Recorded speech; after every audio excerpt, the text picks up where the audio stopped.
welcome to the podcast. Hi, Elena. Happy to be here. I'm very excited to chat with you. When we kind of got in contact with one another, I never thought that people out there doing the awesome things that you're doing, and I have so many questions, and I'm gonna save those for the audience. I give them a little teaser, but yeah. So before we dive into that, which I think is just fascinating, tell us a little bit about you, a little bit of your background story, and kind of catch us up to what you're up to today. Well, I think we'll go into the last expedition in the podcast. So I'll go in starting from the very beginning, but very quick. I was born in France, and I stayed there until I was 18. A very small village, strong roots, good family, and then I found my wings. And my wings were to travel internationally and have as many experiences as I could have. So I first started as an exchange student in United States, in Arkansas when I was 18, and that's when I discovered I love to travel. I love to learn languages. I love to be in an environment that's actually not friendly Mm. because in some ways you feel valued right away. It's everything's new. So then I did a master's degree in international business, which was a year in Oxford, England, a year in Madrid, Spain, and a year in Paris. And after that, I still had the bug for traveling. So I actually found my first job in Italy. I moved to Milan for a year and a half. And then after that, I wasn't ready to go in a career yet. So I did a trip around the world for 1 year, backpacking for only $7,000. I had no money, but I had time. And I knew that after I would have time, but like money, but less time. So after that, I fell in love with Brazil. So I said, I'm going to leave to Brazil. So I stayed there for 6 months. And then finally, I had to start working eventually. So I actually worked a year in France. Then I agreed for opening a subsidiary for a barrel company. That's how I got into the wine business in Argentina. So I stayed in Argentina for a year and a half in Mendoza. And then that led me to another job here in California. That's where I am, and I've been here for the last 14 years. So all in all, I would consider myself a citizen of the world. I love to speak languages, and I love to meet new people, cultures. And the other thing is, I'm really driven by one, my personality. I'm an enthusiast, so I'm always looking for the next thing that is quite exciting, and I choose not depending on my career, really more on depending on the project and the people I'm working with, Mm. and also, yeah, just the heart. So that kind of drives me um, on my decisions year after year. Mm. That's very interesting. So, out of all the things that you've done so far, what part of that drove you towards expeditions and Well, extreme ones as well? yeah, like I said, I like to follow what feels good. Like so, I usually say, don't try to look for happiness. Try to look for vibration. What you Mm. feel in your heart is like, this feels good. And this doesn't have to be crazy. Maybe having friends over or going on a hike or doing maybe a trail run or something, whatever like feels like this is right and do it again. And that's what I did. I actually started real late ultra endurance expeditions. And when I was 32, I moved to California. And before I was just a soccer player, all Brazil, Argentina, France, England, all this, it's all soccer. And I moved here and I started kayaking very late when I was 32. Mm. But what's crazy is that because I was driven by that passion, oh, I want to do this other race a little bit longer and another Mm. one longer, another one longer. And little do you know that 10 years later, which is very short when you consider it, the first time I put my butt on a kayak, 10 years later, I started my project about kayaking solo across the ocean. Mm. So, and before we get into that, because I feel like we're going to go down a rabbit hole, but I'm very curious to ask you. So, I think it is powerful what you said about feeling the vibrations and, being in a corporate world now and having gone through this like entrepreneurship journey and still having this entrepreneur about me and this adventure and very much kind of privileged to be able to travel. Um, I do find how just being in a corporate setting, it almost like if you don't create the space for yourself to find out what's that thing that drives you, it becomes very difficult to recognize that. So and I know a lot of people in this situation, especially some of my listeners, where they're like, and this podcast is all about like change and how do I create these moments. So do you have any, like, I don't know, like a quick little tip for somebody, like how do you create these moments if you're deep down into the corporate world and you just, you have all these responsibilities and you might not be able to take these adventures? Like, what are some other things people can do to tune in? Yeah, well, I would say that if you're really career oriented and work is 90% of your time or the capacity of your brain, you better love your job. So, I mean, that's the first thing. For me, I guess it's maybe very French. I worked to live and I don't live to work. So Mm, I've always had the chance to find job that were, aligned with what I wanted to do. And usually it's not really the business industry it's in, but it's more the people I work with. mm, At first I was looking for the business, and then actually I didn't have that much fun because my boss was, not great. So I said, okay, my next job, I'm going to find the boss that is amazing and that I can learn with. I look forward to working with every day. And then the next thing is the team, the people you work with, and eventually I came to the conclusion that I like as an entrepreneur to like be carrying my own company myself and say I would love the freedom. I love the freedom to do whatever I want. So I created companies that are working on their own pretty much. I've got an online website that sells paddling gear. And but that the idea is, okay, I want to be able to have the room to follow my passion. At first, it was just on the side, like on the Sunday, I would paddle on the Tuesday night or Wednesday night, Thursday night, whatever. But eventually, I came to the point where, hey, the projects I want to do are gonna take me 3 months to do. So I need to be able to have that flexibility. Hence, the obligation in some ways to, you know, paddle my own boat and have my own companies and own source of revenue. And that's what I'm trying to do right now. I'm mm. a speaker full time, and that's not easy to get some gigs, but that's what I want. It's really hard for me to think of being locked down in some ways in a 9 to 5 job where I'm not 100%. Yeah, and I think you mentioned a very important point is like finding the people you want to work for versus the company. And I think that a lot of people, at least what I see in the world of development that I'm in, a lot of people go for the big names, for the big kind of titles, but usually, not usually, but there are many situations where the boss is awful, and it's better to work for a smaller company with an amazing manager who's going to help you drive your career further versus the big name. So I think that the fact that you made that distinction early in your career was probably a very smart move.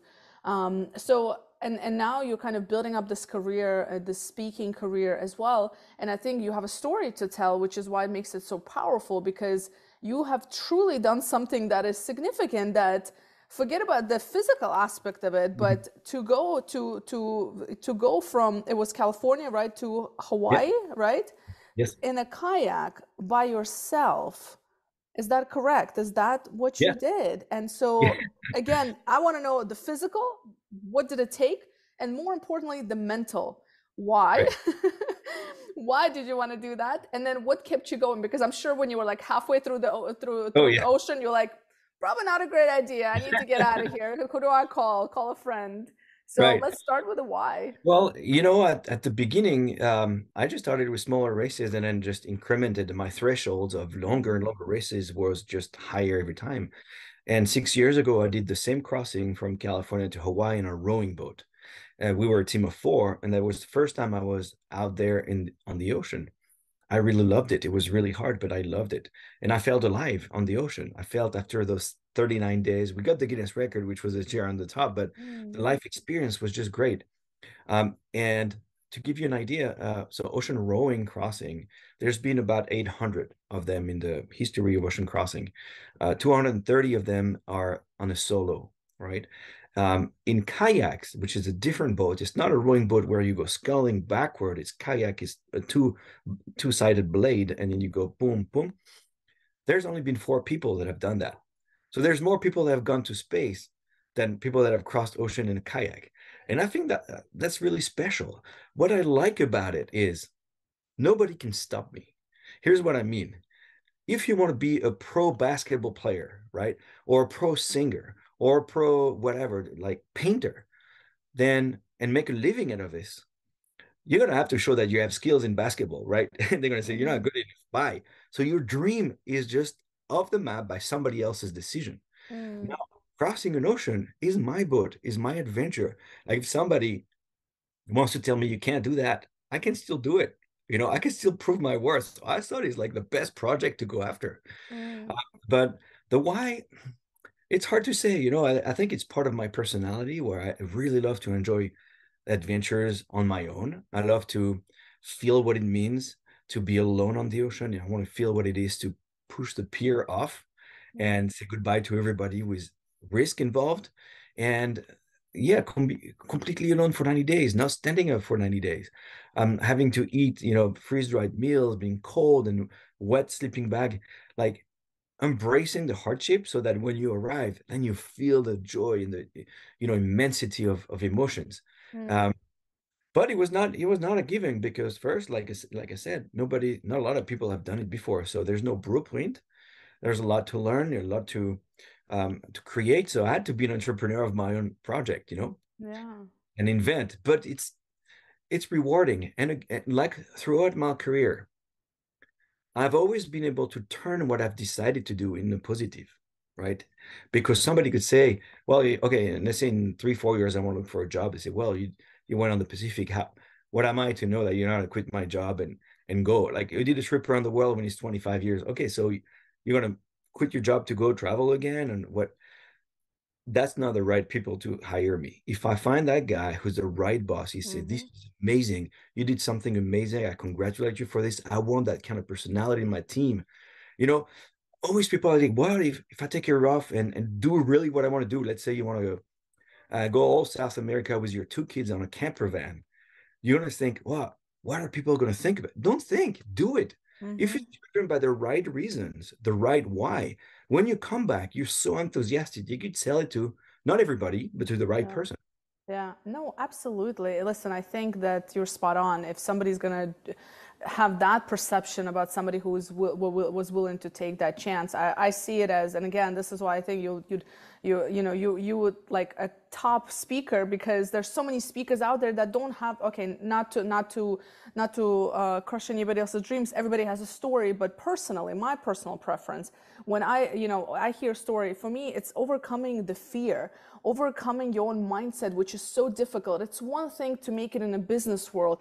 It's another thing to put yourself in a specific risky situation, because that can also translate later on to making better, quicker business decisions, right? Like not being afraid, not giving silly situations your time, because I'm sure in your case, like after that journey, you probably don't really give too much attention to things that are just not really important, because the journey you go through and Mhm. the ups and downs you have within yourself, you build such a mental resilience to Mhm. where these everyday little things that we stress over seem very insignificant.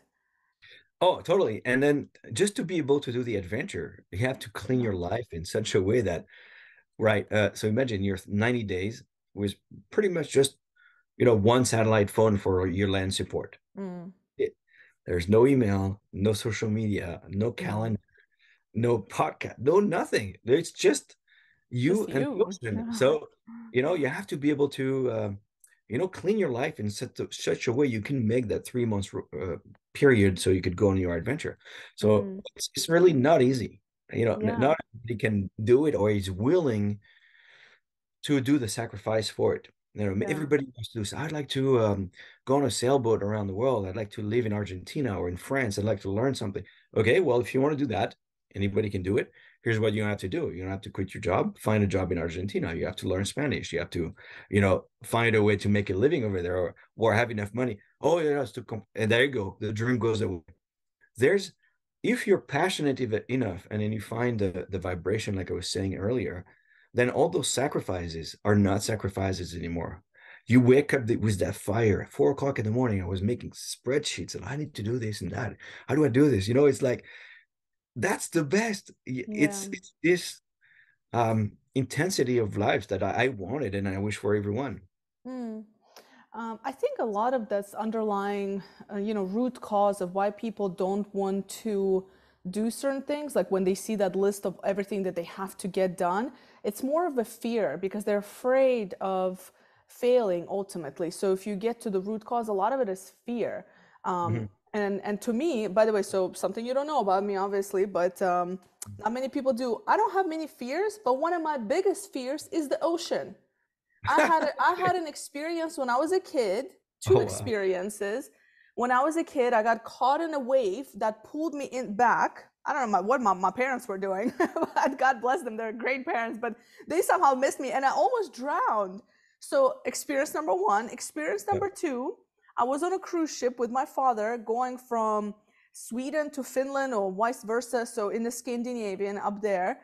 And it was a huge storm, and one of the ships sank. It was like about a mile away, and we saw the light dim down and go down. And in the morning, when we woke up, we had luggage in the water around us, around our ship. There was just people's luggage from that other ship, and we had like 7 people who came to us for Wow. rescue. Only like 7, and there was like toys, and I was maybe like 7 or 8 years old. So that scarred me for life. And then I'm terrified of sharks. So that's like my, so I'm not afraid of many things, Yeah. but the ocean. So, you Well, then know, don't do that. That's fine. Just stay on land. It's all good. yeah, but do you know what I mean? So, but what I'm trying to get at is Yes. a lot of people have fear. So I tend to take risks, and I'll move. I've moved countries 3 times. So like, I've changed more jobs than I can remember, but many people still have that fear, and you overcame the ultimate fear is just being on your own in the middle of an ocean and nature, no Mhm. control over a lot of things. How did you overcome that? Like, how did you prep for it? I know you said you had that drive, but I'm sure there's moments where you're like, holy shit, you Yeah, know? sure. I mean, everybody has fears and or where you feel really uncomfortable. And when you're in such a small cabin, for instance, in the middle of the ocean, there's a storm, you'd have to feel safe enough that you're not going to have those escaping drive and "Oh, I can't. No, that's not good." So to me, the advice I would give is actually to go towards your fear gradually. For Hmm. instance, I knew that the cabin would be really small and I want to feel like a cocoon, not like trapped. Mm. So how do I do that? I actually built a wooden box in my backyard of the exact same size of the cabin. And then I slept in it. And then I spent the whole afternoon and it was my computer is close enough to the house that I could have the Wi-Fi. I could still work. I was being my box, And people was like, "What are you doing? You're 45. You're staying in that wooden box in the backyard." Yeah, I'm training. I'm training. But Wow. then what you do is once I had my boat, I would sleep in it when it was on the trailer in the street. Okay, I would do one Mm. night to two. Then I would put the boat on the water, but attached to the dock. So I would moving, but not too much. I know I'm attached, so I sleep good for 2 or 3 nights. And then I put it on the buoy in the bay. So it's moving a little bit more. And then I put it on the buoy in the bay, but when there's stormy condition and I get used to that, it's like gradually going towards your fears. And I think that my mental coach actually taught me that it's all about automatism we create, creating automatism in your brain so that situation don't create the stress that they are. Mm. For instance, the first time you drove a car, you're like, oh wow, change the gear, blinkers, look on the mirror, look up, I got to pass this car, I got to accelerate and brake. Mm. Stressful. And now you drive a car, it's like no problem. You don't even think about it. You Yeah. create it in your brain, those automatism. And the same, you pass a truck that in the rain, there's so much water in your windshield. Well, now you're like, okay, I'll just put the blinkers. I know I'm not going to see for 5 seconds, but it's okay. I go straight. So my training was all about creating those automatism uh, towards what I think could be a stressful situation. That's really good, actually. I never thought about it that way, like to expose yourself to the fear. And it's a very similar concept we use in career development. Is like, what are the baby steps that you can do consistently that can add to that big result? And that's what it sounds like. It's like, what are the small things you Mhm. can do to add to that ultimately what you're trying to get to?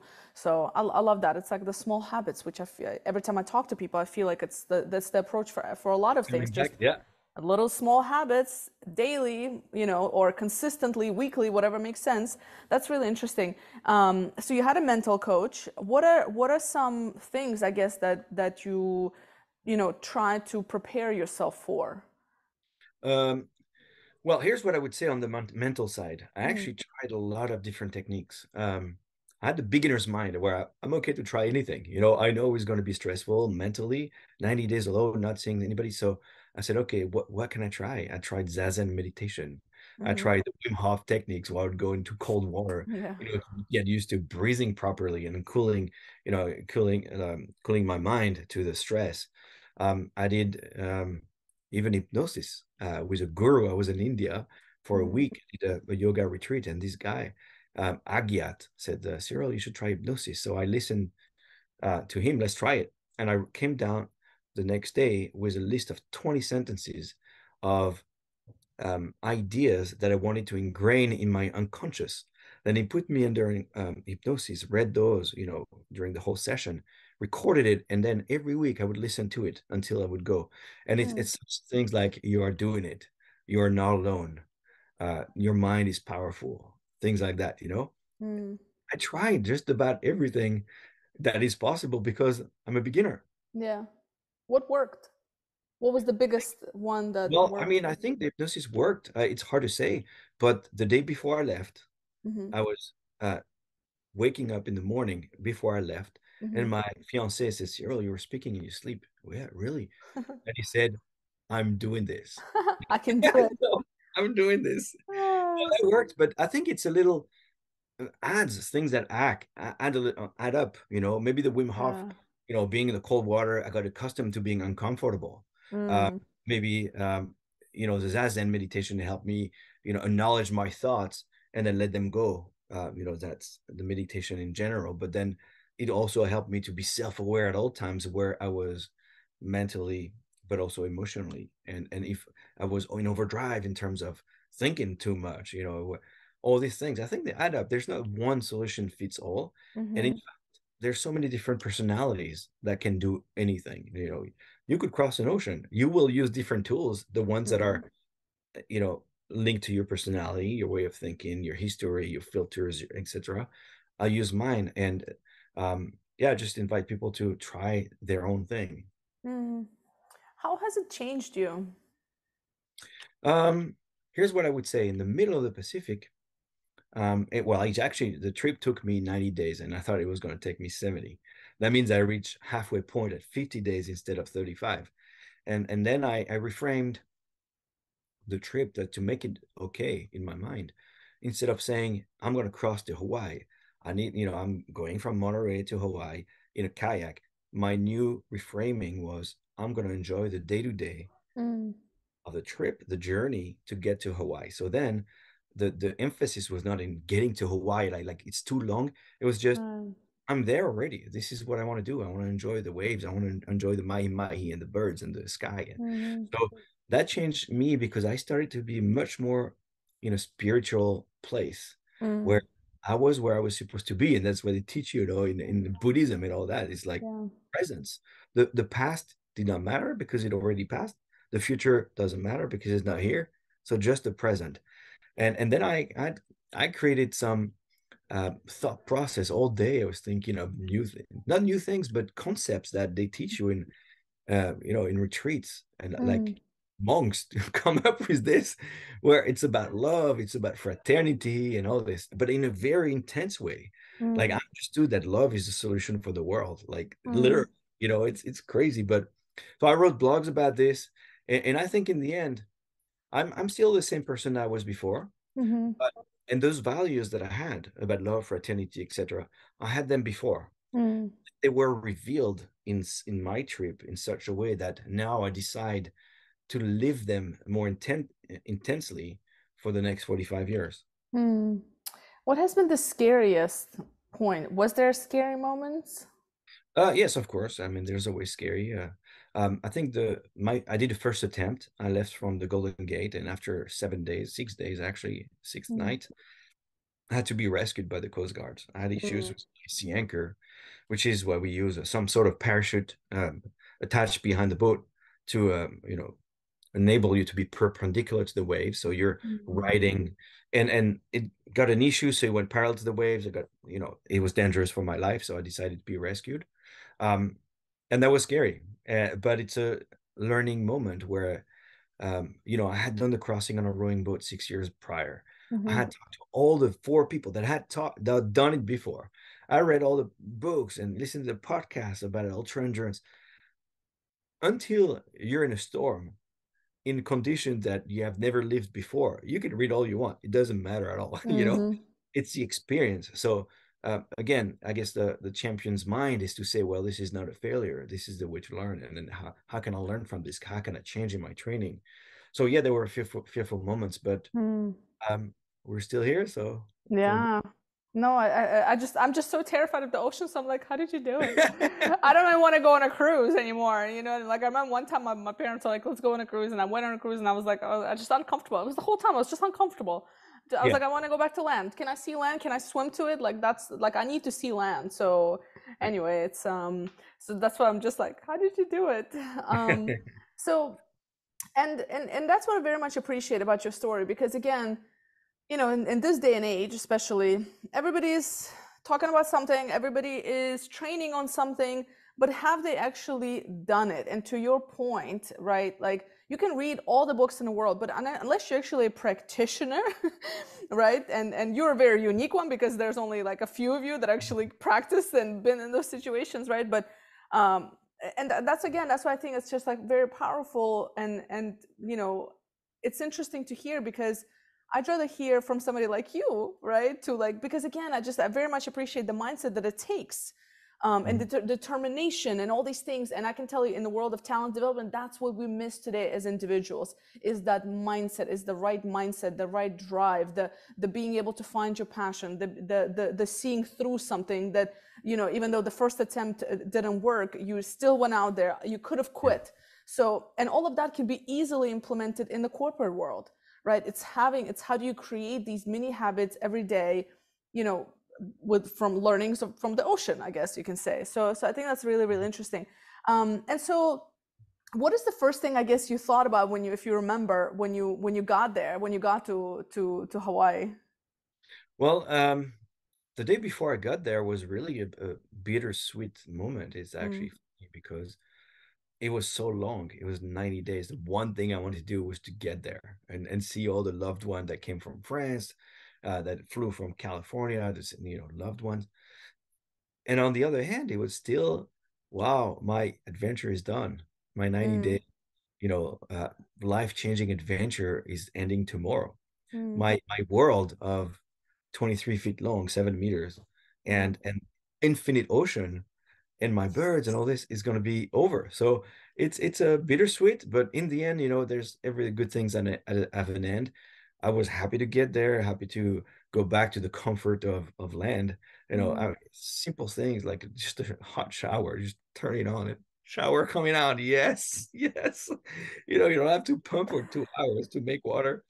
And just the comfort of daily life on land, good food and friends and hugs and love. So yeah, I was thrilled. I think it's the intensity of the emotion that is just overwhelming, and that's really rewarding. mm. Uh, Physically speaking, how many days, like, did you actually, I mean, how many hours a day were you actually, not rowing, but I then what think is yeah, it, I pedaling, think yeah, versus like resting? Like, how did you create that schedule? Did you have to do like a certain amount of hours every day in order for you to get a mhm. certain distance? Like, how does that work?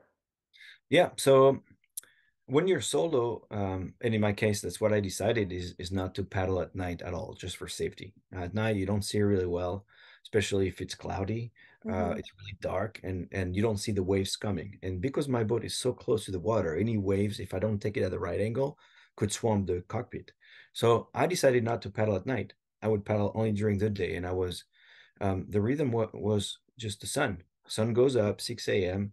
I go out, have breakfast. I start paddling for 4 to 5 hours. Then noon, I take a break for an hour, so it kind of breaks the day. Otherwise, Mm-hmm. if I keep going because the conditions are good, I want to. I do maybe 2 or 3 miles more, but then it feels like a super long day. So mentally, it's harder. It's better to stop, have a break, maybe a little nap, eat properly, drink properly, and then go for another 45 hours. Then I would stop, and do the hygiene. I would make water for 2 hours, and that was my day. So 10 to 12 hours a day was the maximum. Mm-hmm. And it's just because if you have to do it day in and day out for 3 months, you can't do really more than that unless you're really going for the Guinness record. You want to beat the record, then you go more and you push yourself. For me, it was all about the adventure, Mm-hmm. and the cross was already success. So Mm-hmm. that's what I went for. And now you're setting yourself up to go to yet another expedition. Is that correct? Yes. So when I finished, that was 5 months ago. Uh-huh. I made sure that I wouldn't rebound too fast because there's something very well known in expedition like this. When you've been preparing for 4 years for something and you finally do it, you're kind of lost in like, what do I do now? Right. Mm, And one of the things is to rebound and find something right away. What do I want to do? And I want to make sure that, I would just really pause and digest what I had lived. There's a little bit of a post-expedition syndrome where you could be a little bit have the blues, kind of mm, feel a bit down just because you have to readapt to life on yeah. land. So I give myself some time, but yeah, I think the ocean is calling again. Um, and January 1st, I guess you make your resolutions. I decided that yeah, I would do the Atlantic this time. So it's a different ocean. I think I could use the same boat because I really liked it. Mhm. I need to make some improvements. So there's still like research of sponsors to improve the boat and ship it to the Canary Islands and then cross from the Canary Islands to Guadeloupe or Martinique. I'd love to end up in a French island where there's rum. That sounds really cool. So yeah, Yeah. there's that, but I don't want to rush. I'm 46. I have time still in my Yeah. career. I want to take time really building my body again. I lost 20 pounds. So Mhm. yeah, feel strong again, but yeah, I think adventure is calling. Yeah, absolutely. I'll look forward to, keep me updated. I really want to kind of keep up with it. Let me know how, me or my audience can support as well. And so before I ask you my last question that I always ask all my guests, I'm curious if, if somebody wants to talk to you or, hire you to talk to their team, what sort of topics do you think are powerful for today's, regular professional or, like a big corporate that could really impact just us as humans, no matter where we are or what we do. For sure. I mean, some of the themes that I've talked about, first having a vision and Mm-hmm. ambition and going through it, no matter what, there's ups and downs in everything. So, any companies that is going through transition, could have that perspective. Now, if you're talking about mental state, how do you reframe your mind into making, adapting every day? The world is changing. It's the same for companies. How do you change the way the company is organized? How do you change the way the teams are working, or like maybe the company culture? So having a perspective of an athlete that I had to do that, Mm-hmm. to be able to live, literally live, that could be super interesting. So, and then resilience, like I said, I think it's all about passion too. How are you so passionate as a leader so that the whole rest of the team wants to follow you naturally? Like, I think it's all about this. Like, my team were about 6 or 7 people, but the Mm-hmm. sponsors, what is it? I had to say, listen, I want to do something incredible. Do you want to follow me in the journey? And they want to be part of it just because they feel that energy, Yeah. We use in company settings as well, talking about teams, about how you create that environment where people thrive, all that things. Yeah. Mm. And where do you hang out on social media? Where's the best way to kind of see your journey, get in touch with you? Right. So the best website is my first and last name. So CyrilDerreumaux.com. Because Good luck. that's easy to remember. I'm gonna put that in the show notes. Yeah. Don't No, but worry, guys. I'll put it in the from show there, notes. there's all the social media, Instagram, Facebook. Yeah, but there's also the one from my first crossing. It's solo kayak to Hawaii.com. Mm. That's easier. Solo kayak to Yeah. Hawaii. And same link to the Instagram, Twitter, all that stuff. But yeah, so now I'm a full-time speaker and I love it. I love to go in a room and there's 150 people that don't really know what they're gonna get. And in Yeah. the after 1 hour, they're like lit up and they're like, wow, this is amazing. Yeah. And what's interesting is in an hour, I have so much learnings to convey Mm-hmm. that depending on the experience and the situation of each person, whether they have kids, whether they're like the boss, whether they're just temporary, whether they're like the end of the career or the beginning, they will hatch on to a different part of my talk Mm-hmm. and like it was meant for them to hear. And Mm-hmm. that I love it. I love it. Yeah, I think that's very powerful. And I think just you kind of show people what's possible. And I think that's what's impactful is like you're just a human being. You're just, you know what I mean? You're just Exactly. you're just another human, but you've done phenomenal things. And I think that opens up, opportunities in yourself. Like, as I'm listening, I'm like, well, I wonder what I can do. And like, and it's just inspiring, Exactly. right? And I'm never crossing an ocean, I'll tell you that. But it's more of just like, what is it, the small things that I can do that are equally as exciting for me on my little mini Oh yeah. adventure level, right? And I think that's where it's powerful. And I do agree. I think you can inspire a lot of different audiences because just of your whole story, and people will pick up what they connect with. So I think that Yes. is spot on. The thing is, in the end, people won't want to cross an ocean. It's not that Right. thing. The thing what they want to get out is, hey, that's right. He's doing stuff that he's following his passion. What about me? Am I Mm-hmm. living my best life? Am I following my passion? I've always wanted to paint, always wanted to take photograph of butterflies around the world. Like I Mm-hmm. always wanted Mm-hmm. to do Mm-hmm. triathlon. Maybe I should try. How about I do that too, you know? Yeah. So I love this too. And maybe in 10 years, somebody's going to come and say, look, I'm doing this. And you were the spark when I listen to you there. Oh, wow, that would be the best reward for me. Yeah, yeah, absolutely, absolutely. I love that. I have a lot of respect for you. Really, kudos to you for everything that you've done and will continue to do. So the last question I want to ask you, what is one question, and maybe we already got some of that, but what is one question you wish people would ask themselves more often? Um, did I find my purpose? Mm, I think there's a reason for every human being to be on Earth, and you have to find that. It's your meaning, your purpose, and the one thing that no other person on Earth can do. mm, And that the one piece of puzzle you're gonna bring to Earth and make it a better place.